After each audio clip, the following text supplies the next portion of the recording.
शंकराचार्य अविमुक्तेश्वरानंद सरस्वती की 81वीं दिवसीय गविष्ठ यात्रा अलीगढ़ के धर्मपुर कोटियार पहुंची, जहां पर कई जगहों पर दरअसल गविष्ठी यात्रा का स्वागत किया गया।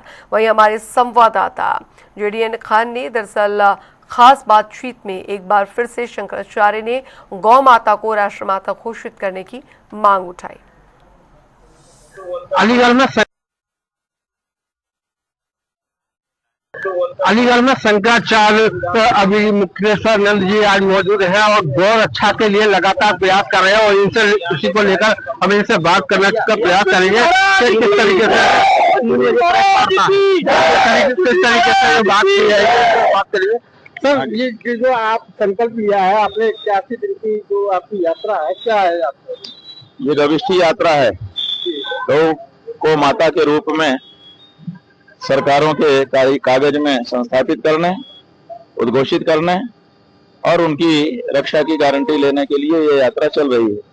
अच्छा, जिस तरीके से गाय की राष्ट्र माता के लिए दर्जा प्राप्त करने के लिए आपने लगातार संकल्प कर रहे हैं और योगी जी का कहना है कि गाय हमारी माता है, माता का कोई दर्जा नहीं होता, माता का सबसे बड़ा दर्जा होता है, इसके बारे में क्या कहेंगे? अच्छा, शिवाजी की माता जीजाबाई थी। जब शिवाजी का राज्याभिषेक हुआ तो जीजाबाई को राजमाता का दर्जा क्यों दिया गया? अगर माँ बेटे का संबंध दर्जा के बिना ही का होता है तो क्यों दर्जा दिया गया? क्या शिवाजी नहीं जानते थे? इनसे कम जानकार थे? जब गोरखनाथ जी गोरखबानी लिख रहे थे तो गोरखबानी में उन्होंने घोषणा किया कि गाय हमारी माता है, तो उन्होंने क्यों घोषणा किया? क्या आदित्यनाथ से कम जानते थे वो? अच्छा, जिस तरीके से आपको क्या लग रहा है कि योगी आदित्यनाथ जी गाय के नाम पर वोट मांग रहे हैं, तो क्या है? बिना घोषणा के कैसे पता चलेगा कि हमारा राज्य गाय को पशु मानता है कि माता मानता है? जब घोषणा करेगा तभी ना।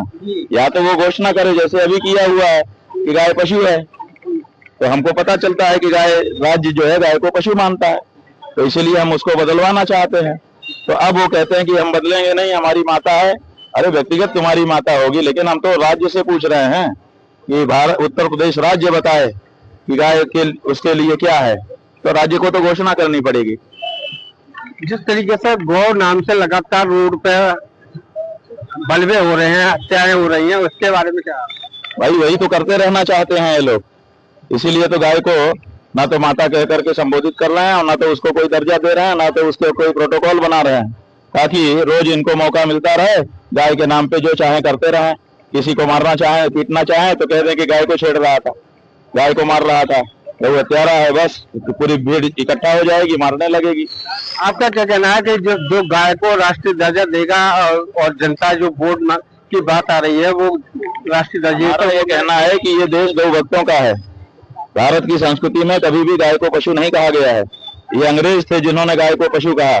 अब अंग्रेजों के चले जाने के 78 साल के बाद भी अगर हमारी सरकारें उस भूल को, अंग्रेजों की वाक्यावली को नहीं सुधारती हैं, इसका मतलब ये अंग्रेज की सरकारें हैं, हमारी सरकारें नहीं है। नोट हमसे लेंगी और हमारी माता को काट काट करके बेचेंगी और उनको पशु कहेंगी। इनकी यही हिम्मत। ये हम कह रहे हैं कि हमारा वोट अगर तुमको लेना है तो पहले गाय को मां घोषित करके तब आओ, नहीं तो खबरदार जो हमारे दरवाजे आए। ये हम कह क्यों भाई यही कह रहे हैं कि नहीं? ये बात। वहीं हमारे शंकराचार्य जी से बातचीत हुई तो उन्होंने बताया कि जो तरीके से सपोर्ट करेंगे और इस बार वही सरकार होगी जो गाय माता को राष्ट्रीय दर्जा देगी। अलीगढ़ से जनता टीवी के लिए की रिपोर्ट।